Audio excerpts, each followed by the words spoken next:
Welcome to the Soda Podcast.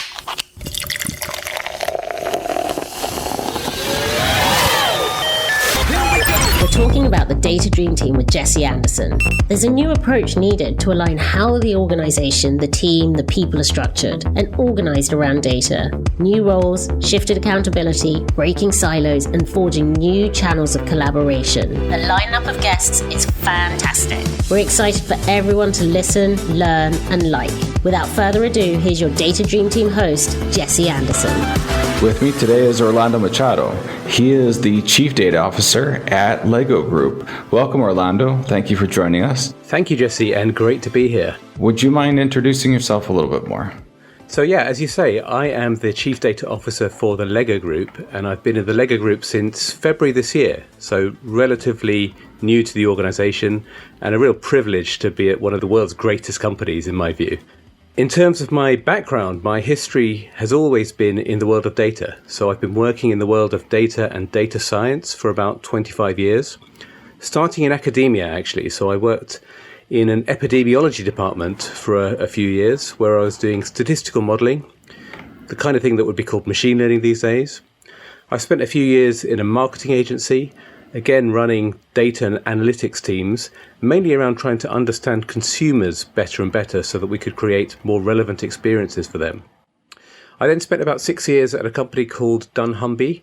dunnhumby is best known as the data science arm of Tesco, a very big retailer, particularly big in the UK. It has had global presence in its time. But dunnhumby was one of the first companies to use data at scale to try to understand customers better, to target marketing, but also to create better in-store and online experiences. So from dunnhumby, I moved to a company called Money Supermarket.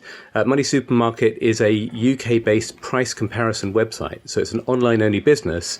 I was chief data scientist there for 4 years, where I set up the data science and data analytics teams, used to try to optimize the online price comparison world. After Money Supermarket, I spent 5 years at a company called Aviva. Aviva is a big global insurance company headquartered in the UK. So I was chief data scientist at Aviva before joining the Lego Group in February this year. So I've had many roles in the world of data. I've seen the world of data evolve from very, very small beginnings. There wasn't too much data in the world in the mid-90s.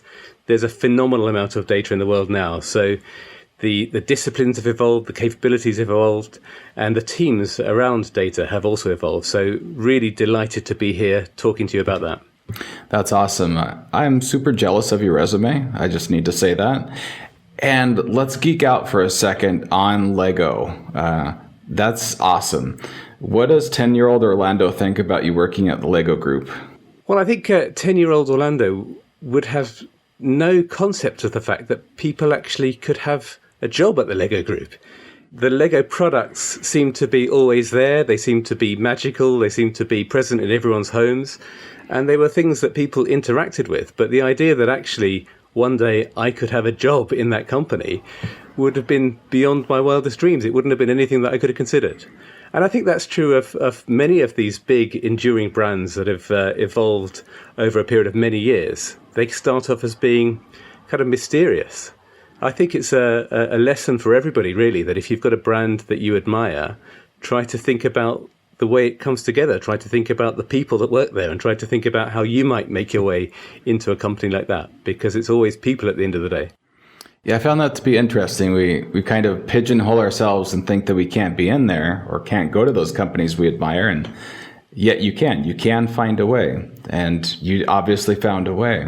So when we talked about, when you mentioned Lego Group, you were talking about how it just magically appears on shelves, but now that you're there and you've peeled back the curtains, you can see that it's very different. Tell me about that data journey for Lego Group.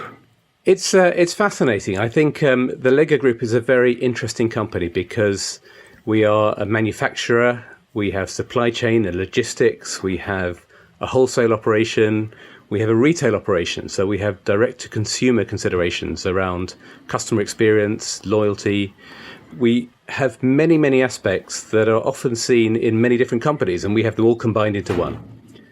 So there's a huge complexity to our operation, even though ultimately we're trying to rally around a very simple mission. We want to inspire and develop the builders of tomorrow. So we want to put easy to understand, inspiring products into the hands of kids and increasingly adults. So we have a huge population of adult fans now. But when you get behind the scenes, actually each part of that operation has a real opportunity to be optimized using data. And I think we've made a lot of progress in many of those areas. I think there's still a lot to do because we have grown up as a manufacturer, and these other parts of our operation have been relatively recent. We are thinking much more about our direct-to-consumer experiences now than we were a few years ago. So there are always areas in which we can learn, but there's a huge amount of data in our operation now. We have many connected devices, which wouldn't have been the case many years ago. So as the data generation or the generation of data improves and as it expands, then the opportunities to get better and better at doing what we do also increase.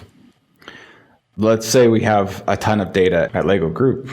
Is that in and of itself, that's all that's necessary, or do you need more in order to get value? To me, trying to get value out of data always starts with trying to understand the company strategy and trying to understand the organization that rallies around that company strategy. And so the data is never enough. We need to understand what we're trying to do, what the business objectives are. We need to understand well-defined problems that we can solve with data. And we need to create teams, not just technical teams, but big teams of stakeholders that can help us execute against that, because it's only when all of those things come together that we really generate any value at all. We see many industries have instances of generating huge volumes of data that don't create any value at all. And that's very easy to do now because the technology to store data is very, very cheap. If you want to get value out of data, we need to have all of the different pieces of the jigsaw working together. So you mentioned two important parts of that jigsaw. One was the team structure that we'll go back to, and one was the question you're trying to answer or trying to, answer. How do you try to establish that question that you're trying to figure out? To me, it's a combination of curious people who are commercially minded working together. We need to understand the questions that are going to help us deliver against our company strategy. So this might be about commercial objectives. It might be about some of our ambitions around sustainability. So we need to have a clearly defined business imperative for trying to solve a problem. And we need to have people who have a good understanding of data and technology to help put on the table the ideas in which data can help. So we need that cross-functional conversation that helps define those problems. We definitely do. And that cross-functionality is important. And so now we move on to that team structure. What do you think is the optimal team structure, or what team structure have you put in place at Lego in order to do that? I'm always wary of thinking about optimal team structures. I think different types of teams can work in different types of organizations. I think the size of an organization can often have a very big bearing on the type of structure that can work well.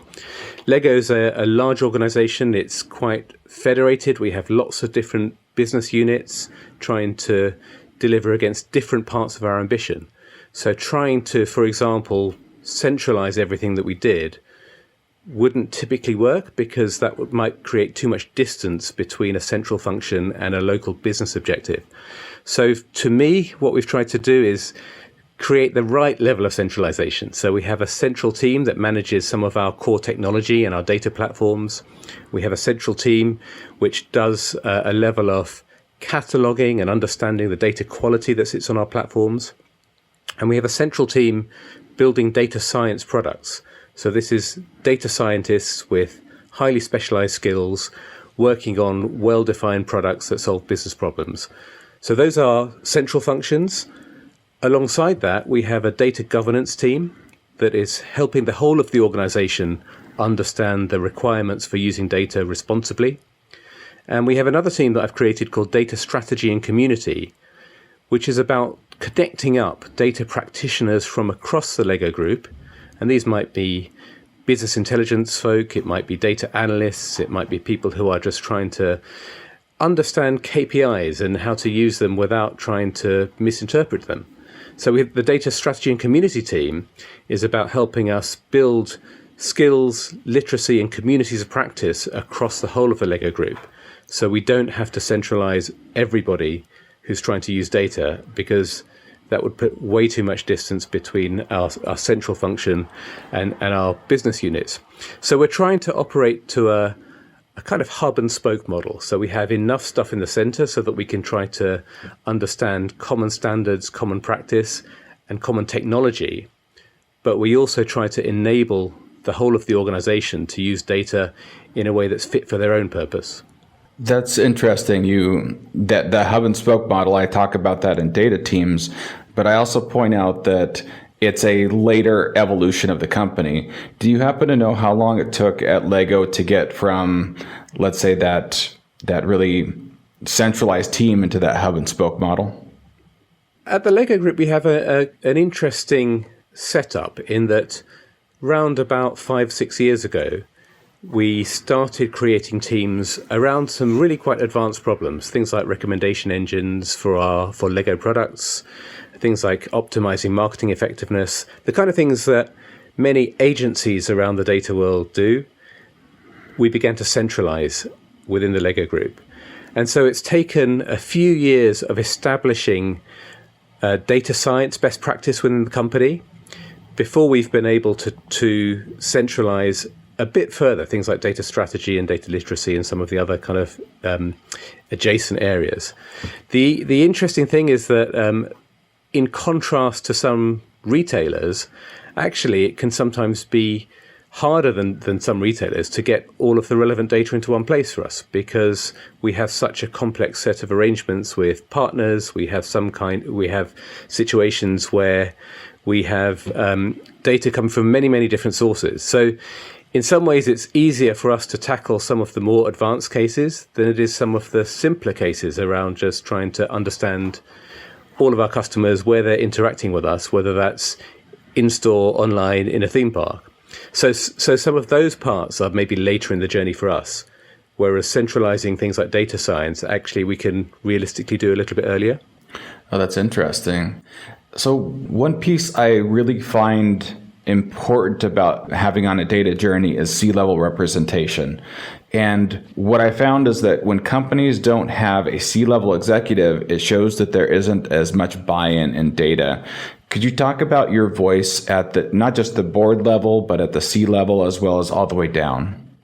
My current role doesn't sit on our executive team internally, but it's very connected with a piece of our corporate strategy, which was written at the beginning of this year around getting as much value as possible out of data and analytics.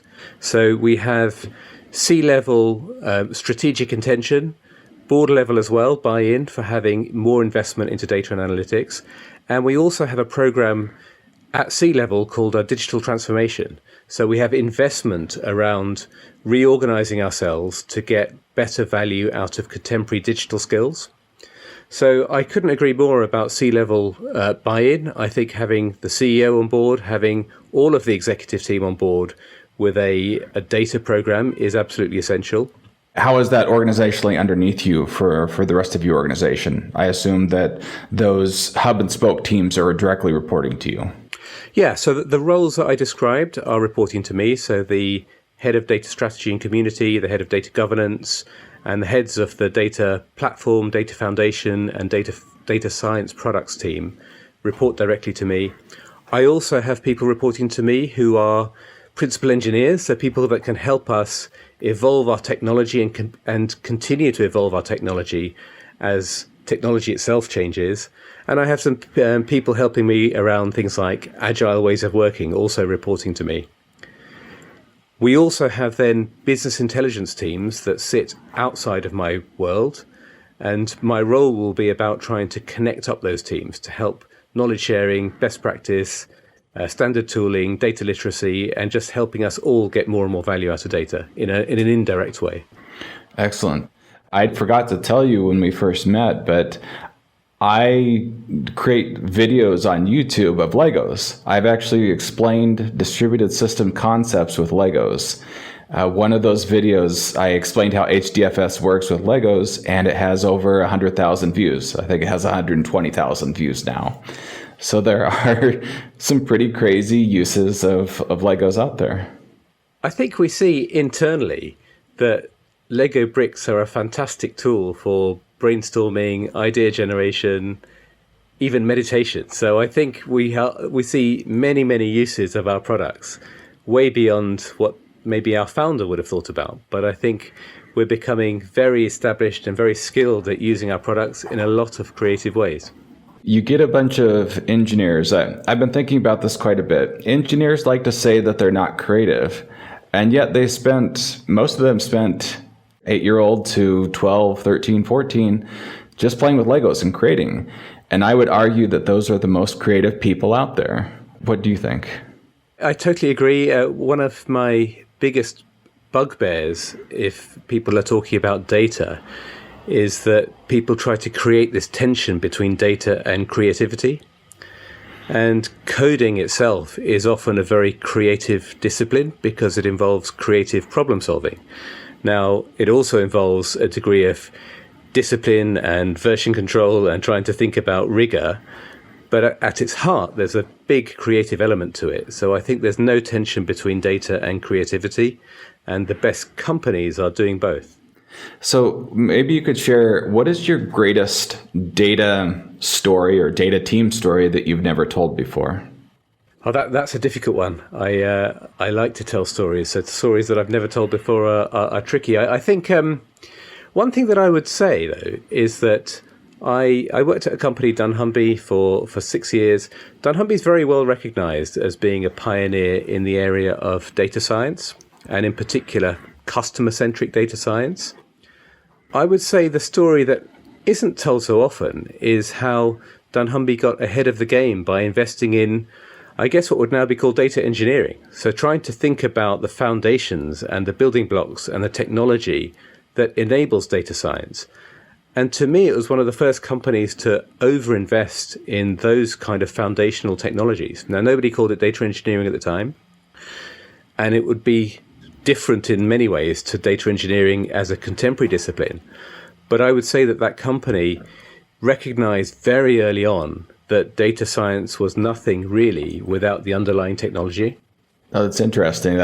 That's been my bent for the past 8+ years, is saying, hey, data science, it may be the sexiest job, but there's a data engineer behind that that's making that possible. You also mentioned something as you were kind of leading into that question and talking about customer-focused data science. I found that most companies are thinking, how does this data science algorithm benefit us? But they completely leave the customer out. How do we refocus that and say, let's make something that is usable by our customers? I think when I worked at dunnhumby, we worked very closely with Tesco, and Tesco ended up owning dunnhumby. But something always struck me within the way that Tesco would think about customers at the time, which was many people are talking about customer loyalty, but really it's about the business being loyal to its customers. And if you start to reframe loyalty in that way, about what can we do as a business that makes us devoted to our customers, then the data science opportunities drop out of that. Trying to think, what is it? Can we just do one more thing that will help our customers in some way? That places the customer at the heart of what it is that we're doing as a business. And I think making that connection is really crucial. And how do you as CDO really try to push your team to focus on the client then, or the customer? I think encouraging people to experience the brand in the way that customers experience the brand is always extremely important, whether that's shopping on our website, whether that's shopping with a partner, or whether that's actually playing with products. So it's fantastic that we can, within the Lego group, encourage people to play with our products as part of their job. And it's a huge perk for everybody working here. But there's a serious side of it as well, because I think without trying to understand how real people engage with you, I think you've got very little chance of trying to come up with real customer-centric innovation. It's interesting you mentioned that because I'm experiencing that with a client right now. Nobody's went through the customer journey. They're not really dog fooding. So let's say I'm a CDO. Let's say I'm a manager at a company where it isn't as cool or fun to play with as Lego. How do we get that customer focus? Are people excited about going through that customer journey? I think the tone needs to be set from the top. I think there is no substitute for senior members of staff, the CEO, the executive team, role modeling that behavior of really trying to obsess about the customer experience. And also don't forget the customer can mean many different things. We can be in a business to business context where the customer might be another company, a partner, but always trying to obsess about the way that other people experience your product, your brand, your service has to be role modeled from the top. And I think if a company isn't really prepared to do that, I think it's likely to be in trouble. I think it's very hard to try to diagnose problems. It's also very hard to innovate because only the company can understand the opportunities for the next stage of the journey. It can be very hard to ask customers or partners or other people directly what we should do next. You can try, but you can get very flaky results. But it's that combination of putting yourself in the customer's shoes together with understanding the opportunities for realistic next steps for your business that can lead to real innovation. One thing that may help people is you didn't always work at Lego, you worked at Aviva. And there you were given an award from Data IQ 100. And this was about advocating for that use of data and data science. And that was a 322-year-old company. So everyone talks about transformation, but they don't really understand the requirements of a data program. Tell us more about how you did that and how you achieved this award. Yeah, I mean, the award was a surprise. I was nominated for it. It was a real delight. I wasn't expecting it. But where it came from was going into a company like Aviva, which, as you say, is a very old company. It was founded in 1696. So it's had to reinvent itself many times. And when I joined Aviva in 2016, that was just the later stage of many reinventions that it's had to do over time. And so creating a global data science practice was a real opportunity to showcase the way that we could use technology, not just for traditional insurance use cases, which are typically just about predicting risk to try to set prices, but showcasing how we could use data science to personalize the customer experience, to use artificial intelligence agents to try to speed up our internal processes, to develop brand new products using new data sources that we didn't know existed before. So it was about showcasing the benefits that came from taking a much broader view of data and helping, again, our CEO and our executive team understand how that could lead to a real transformation of that business. Good. So what do you think is unique about how data is used at Lego Group? I think what's interesting and unique is the sheer variety of use cases that we have. Anything from optimizing the way that our molding machines are calibrated, all the way through to personalizing the experience on our direct-to-consumer website. So we have so many of these kind of opportunities, many of which we haven't tapped into yet. So I think there's a world of opportunity there. And one of the things that I'm trying to do by creating this kind of hub and spoke model is help people across the Lego Group understand how they can get value from data, even if they're very early in their own journey about the opportunities. So we are a very complex organization. We're doing many, many, many things. We want to do them all better and better. And so the opportunities there are enormous. And I think, especially combined with the fact that molding machines are calibrated, many of our processes are generating information. We have apps that our partners are using that are generating data. The opportunities are endless. And I think trying to use that in a way that is for an inspiring mission that I think makes everybody smile is a real winner in terms of a combination of opportunities. I would add on to your list of interesting data, you mentioned theme park data. I mean, I'm sitting here trying to think of any other company I can think of with that wide variety of data. And I could really only think of Disney, but I don't think they do their own manufacturing either. I think it's all outsourced and licensed. Yeah, I mean, I think that Disney does a very good job of trying to create customer experiences which are consistent across the different touch points. We want to do that, and we want to include manufacturing in the mix. So I think that we have a very complex set of challenges that we can solve with data, but we've got a very inspiring opportunity that I think will make a lot of people happy.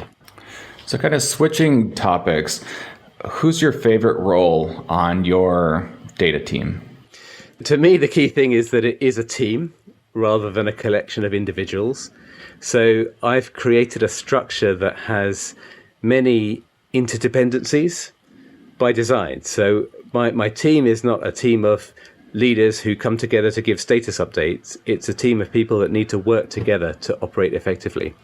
But I think the most important role that team plays is the connection between business objectives and technical solutions.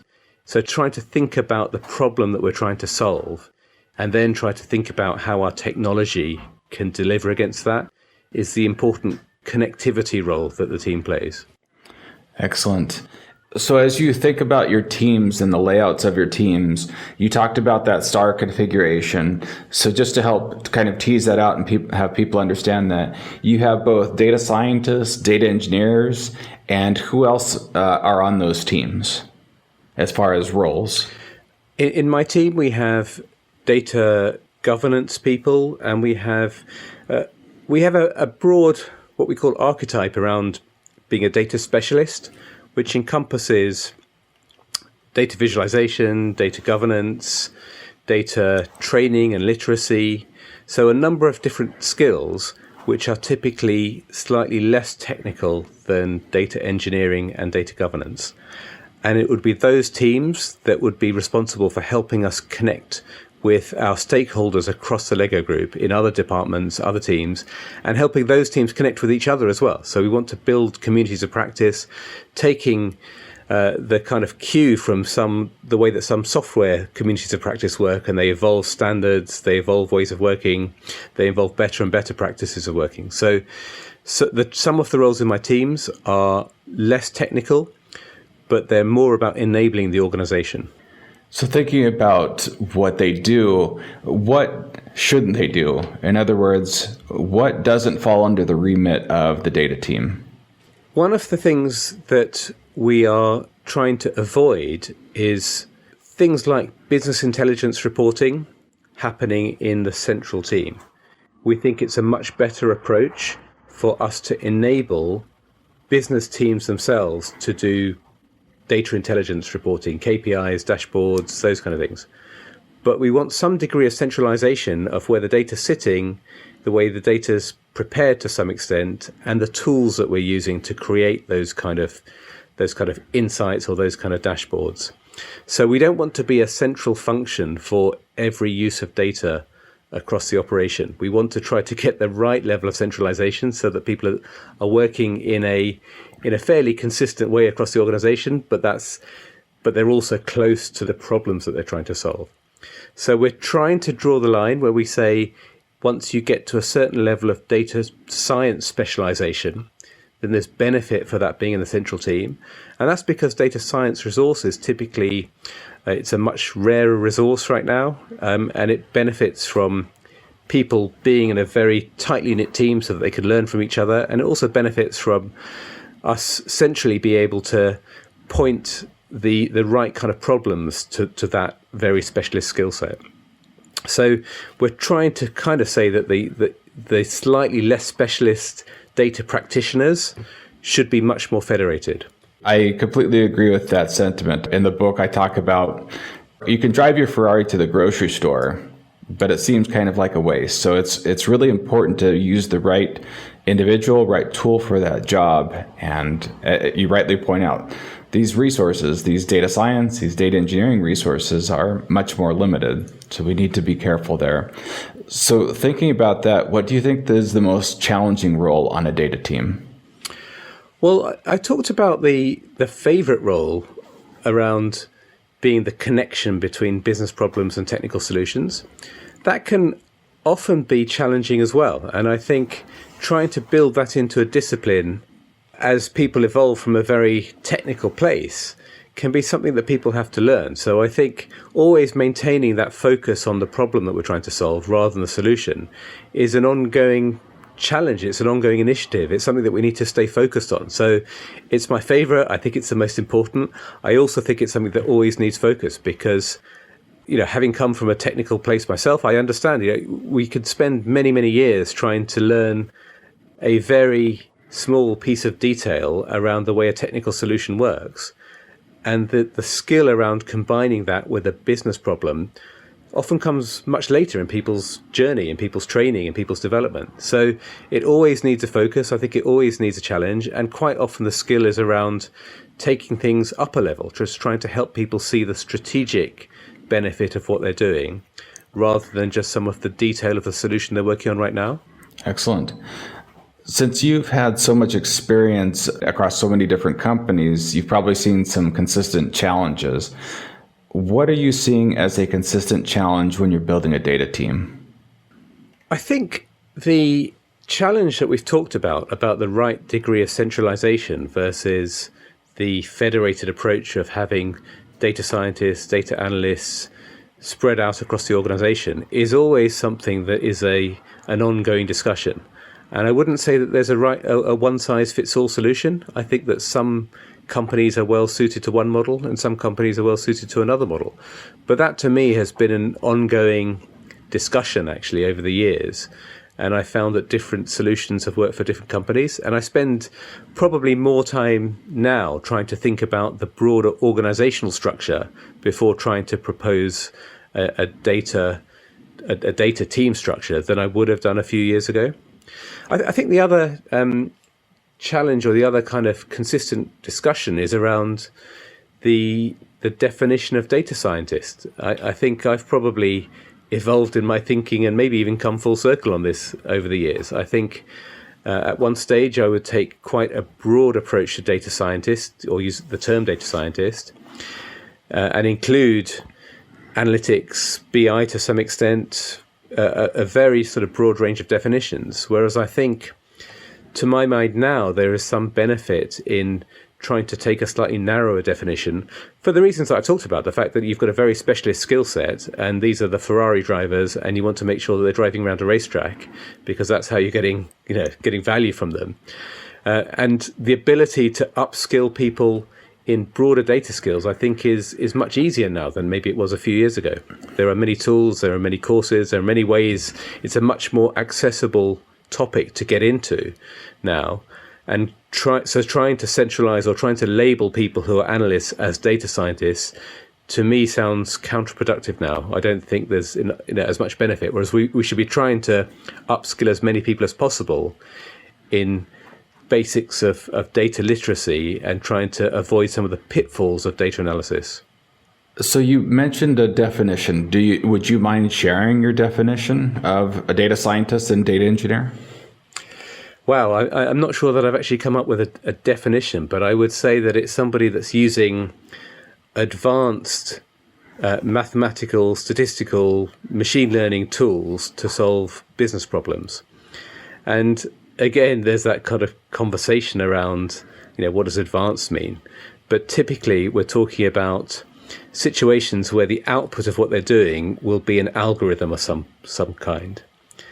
And so that's distinct from a business analyst or a business intelligence analyst whose output might be a couple of insights about customers or trading or commercial performance. I think when the output is an algorithm, that's, to me, when somebody tips over into being a data scientist. And what about data engineer? And to me, a data engineer is a software engineer who is fantastic at building the foundation for data science at scale. I think that a data engineer is the person that helps us understand the specific technologies around data in all its various sizes and guises and helping create the environments for data scientists to do their work. I'm high-fiving you right now, and I'm super proud because great minds think alike. Those are almost exactly the ones I do in data teams. The definitions I give for both those because it's oddly enough, it's pretty difficult to give a definition of a data scientist and a definition of a data engineer. And what I find is that HR people need that definition. You have to write a job description that says, I need this type of person. And they have these skills, and they have to do these things. And as much as people chafe at, let's say, these definitions, at an organization, at an enterprise, you absolutely have to have these definitions, and they have to be clear and understandable. Yeah, I think that's absolutely right. And I think for me, the importance of data engineering is something that we need to continue to promote. And I'm coming from a place where my early experience with data science was entirely offline. We would have a snapshot of data, maybe on a floppy disk or something, and I would be able to create algorithms and not really think about engineering. And it was actually only in my time at Aviva, so starting in 2016, that I started incorporating data engineers into my teams, because to me, it's the combination of those skills that helps us scale up, and it helps us really take advantage of some of the technologies that are available now. I think it's very often that data scientists and data engineers can work in silos, but I think the real value happens when they work together. I completely agree. And that's basically my definition of data ops, is bringing those people, bringing data engineers, bringing data scientists into a single team that can provide end-to-end value. And I think kind of going back and saying, hey, this is an advanced thing. Do this once friction is your biggest issue. That's my opinion. Friction is your biggest issue, then you bring that into a single team. You want to eliminate that friction, but their friction will get significantly better. Yeah, and having been a data scientist, I know that some of the discipline around production grade coding is not something that comes naturally to data scientists. Data scientists are much more experimental. Essentially, we want to hack about and create models and try to think about some of the ways in which we can maybe make predictions or think about the way that we can extract trends. We're not thinking about the efficiency of code and version control and documentation and scaling and all of these different things that come much more naturally to a software engineer. So trying to find those people in the middle, I think, is absolutely the key to trying to repurpose so that we can use, we can get more leverage from the intelligence that we're creating, and also to scale so that we can deliver as much benefit as possible. I completely agree. My issue has been people trying to find that unicorn. Quite honestly, most companies, most of the time, you're not going to find that unicorn who can do both incredible production code as well as that awesome machine learning model. That's difficult. But what you can do is find two people and get them to work well together. And I think that's a much easier path for companies and organizations. So thinking, you just talked about that past. You were talking about the past. What do you worry about for the future of data science and data engineering? I still think that there are risks that the buzz and the hype around data science and data engineering leads to people, maybe hiring data science teams, hiring data engineers, hiring a bunch of people with PhDs without a real a clear idea about what these people are going to do.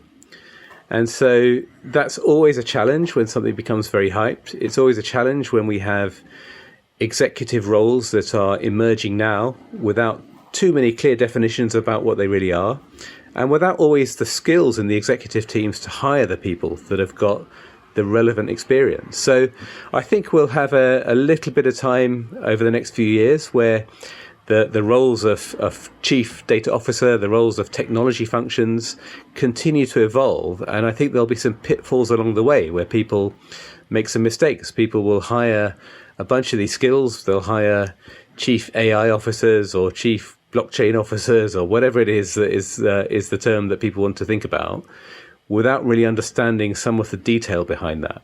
Because it's often in the detail where the real understanding of value comes.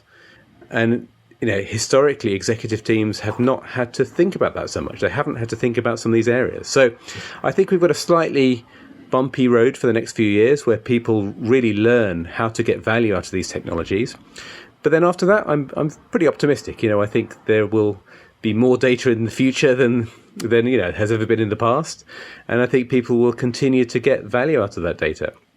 I think as long as that is done responsibly with a good sight of consumer expectations, a good sight of privacy, a good sight of security, then I think we've got a very optimistic future. I couldn't agree more. That was an awesome summary. Since we were giving definitions, what's your definition of a CDO then? Wow. Well, I think CDOs typically have quite a broad remit, and my remit essentially is to try to help the Lego group get as much value out of data as possible. And to me, it's the CDO's role to try to put in place all of the relevant functions that help unlock that value. Now, I see some CDOs being very much focused on the governance side of data. I see some CDOs being very focused on the advanced analytics and data science side of data. My view is that it needs to cover both, and it needs to have the breadth of all of these skills, because I think it should be the enabling function for the whole organization, not just a sideline or a department that just helps a small number of people. So I think I'm very keen on this becoming a broader and broader role. And of course, I'm slightly biased. I'm talking a little bit about the team that I've put in, which is deliberately quite broad. But that's come from a real belief that I think without that breadth, then we'll have an opportunity missed. I couldn't agree more once more. You and I are going to co-author my next book. I'm just going to record some things. But yes, I have a section in the book where I talk about what C-level executive should the data teams be under. And I kind of talk about that. If you have a CDO, they could be more of a data warehouse, sort of data governance person, and they will have a different bent. They will look at this from a very different angle. Likewise, a chief analytics officer, they may come at it from much more of a data science background. And ideally, I'd want someone like you. Too bad you're taken, but I would hire Orlando. I would hire Orlando for that position because you can see that mix. Those of you who are listening, you can really see that mix. He's not just talking about the data science side. I've talked to people on that way, and I've talked to people on the data engineering side, but this mix is really what you're looking for. So kudos to you, Orlando. No wonder the Lego group picked you. So thinking about that team a little bit more, how would we go about upskilling and training them for those new roles? Well, I think, again, there's no one answer to this. I think there is a lot of opportunity to use boot camps and training courses and internal initiatives to try to cross-train like-minded people with the right kind of capabilities. I think also a degree of hiring from external sources to help role model behaviors if you're trying to change the organization or you're trying to change the focus, I think is often useful. To me, the key is always to try to attack the problem from as many angles as possible. I think trying to say we're going all in on one solution is very rarely the right solution, or it's very rarely something that I've seen work. I think trying to work out as many ways of trying to attract and upskill and inspire people as possible is a good way to go.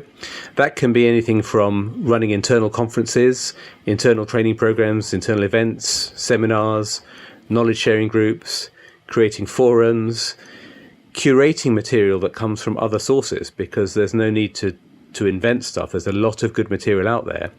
But I think there is a need to help people navigate the material that's out there and navigate in a way that's well suited to the organization that you're working in. So a combination of all of those things, to me, is the way to go. Trying to think about how to train internal staff, but also trying to bring in people that help role model behaviors if you're trying to change a culture is also important. So it's always about just getting the balance right across all of those different initiatives. As you look at your people, there's some words I'm going to put in your mouth, and you tell me if I'm wrong.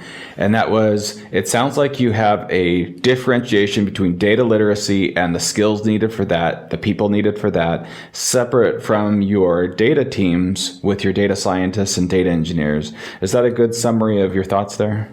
I would say almost. So I would say the primary audience for our data literacy initiatives is going to be people outside of my team. What I think that the key thing to do is to help data practitioners who don't sit in my team work out the development path that's right for them and work out the next thing and the next capability and the next piece of best practice.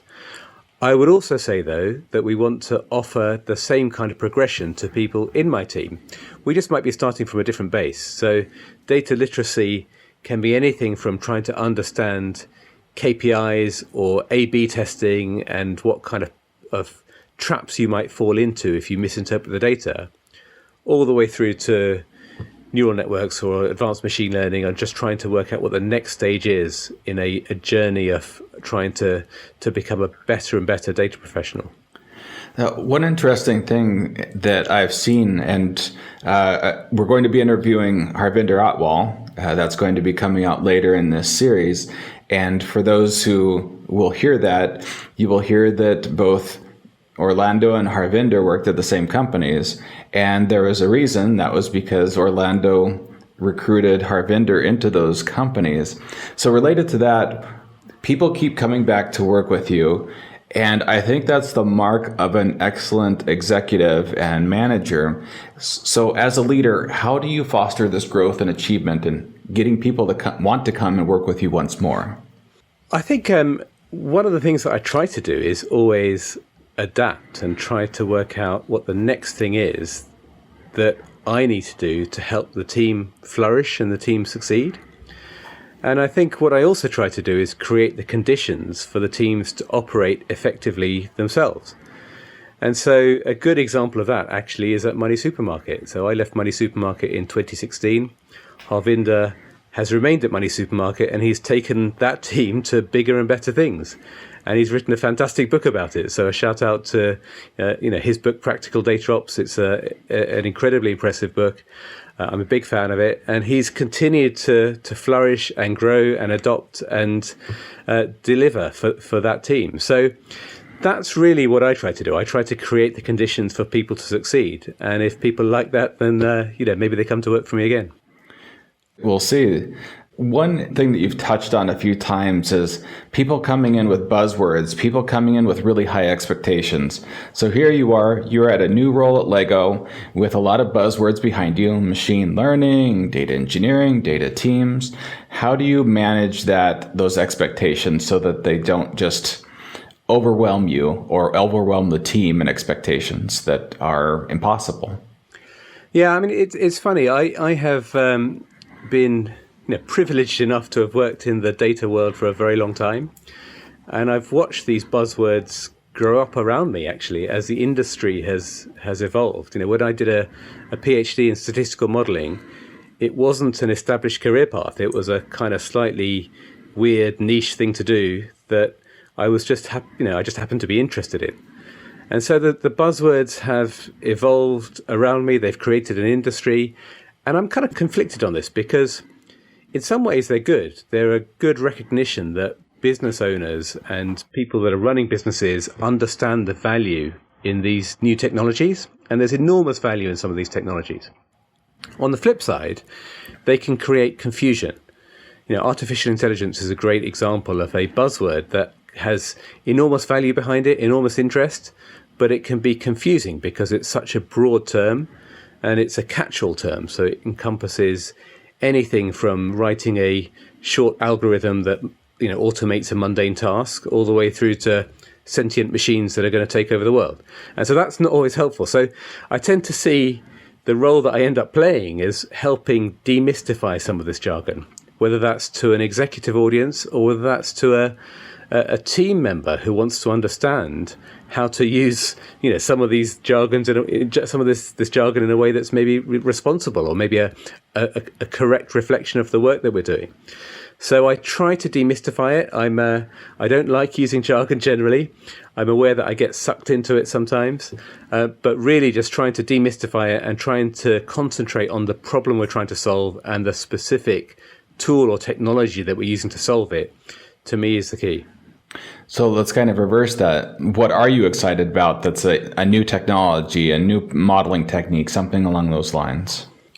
Well, one thing I'm excited about is the way that academia is thinking about some of the adjacent issues around the use of algorithms. And I'm thinking about things like algorithmic transparency or algorithmic fairness, because these are things that have been baffling to people or concerning to people. And there's a very fast-moving movement in academia to try to produce really practical tools to help data scientists build algorithms that are a little bit more explainable or a little bit more transparent, and to help data scientists understand some of the fairness issues or bias issues that might happen when they build an algorithm. So I think that as an area of fast-moving development is really, really interesting. I think historically there's been there's been a bit of conflict in some data science circles about the predictiveness of algorithms versus the transparency of algorithms. And I think, to my mind, transparency and explainability is extremely important. It's important to help business users understand what we're doing.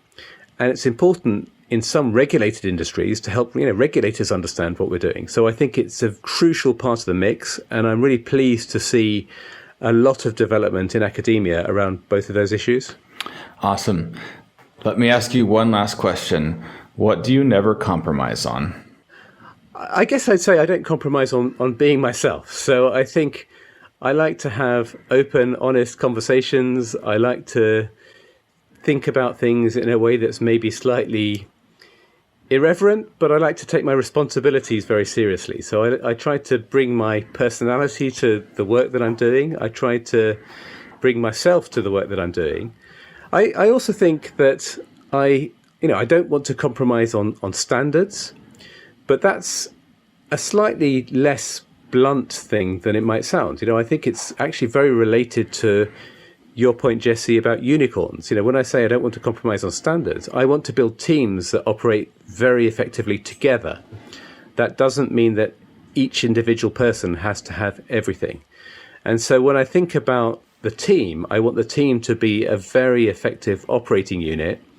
And I'm pretty flexible in terms of the combination of skills that any one individual might bring to the mix.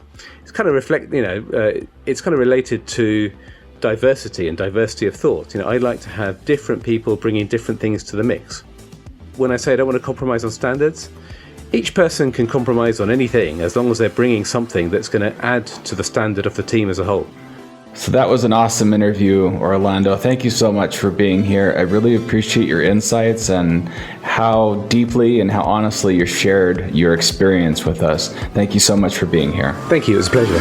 Well, that was great. So informative, refreshing. I loved it. Remember to check dreamteam.soda.io for additional resources. dreamteam.soda.io. We'll meet you back here soon at Soda Podcast.